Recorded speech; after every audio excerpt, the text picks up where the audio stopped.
Eccola Roberta Garbin, 71 anni, arriva in Piazzale Roma poco prima delle 11 per realizzare il suo sogno più grande, quello che desidera da sempre, visitare il capoluogo del Veneto, Venezia.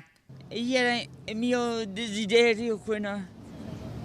Cosa le piace di Venezia? Piazza San Marco. Venezia con i suoi simboli la affascinano da sempre. Ecco allora che il suo sogno si trasforma in realtà facendo prima un giro in gondola. Roberta adora anche i gondolieri. E seduta nel salotto buono della città finalmente può anche sorseggiare il suo aperitivo preferito.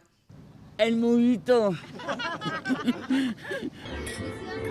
E si realizza il sogno di Roberta! Una vita difficile questa di Roberta. Nata a Semonzo del Borso del Grappa, a 13 anni viene ricoverata in una struttura a Milano, da dove però dopo un po' scappa per ritornare dalla sorella Giuliana nel suo paese natale.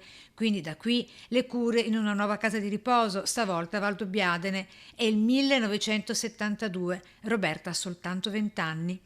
Oggi, dopo aver perso la sorella, morta da poco, il suo sogno è diventato reale grazie al consigliere regionale Razzolini, che ha saputo della sua storia. È uscito un articolo su una rivista locale e quell'articolo l'ha letto in realtà mio papà, che ha detto perché non esaudire questo desiderio visto che la signora ha molto piacere. A Venezia con Roberta anche il primo cittadino di Valdobbiadene. Questo desiderio viene esaudito oggi e la signora Roberta è molto emozionata, però siamo tutti emozionati perché tutti ce la ricordiamo nei suoi 50 anni spesi in casa di riposo. Finalmente oggi Roberta ha realizzato lo sperato giro in gondola a Venezia, sorseggiando il suo mojito.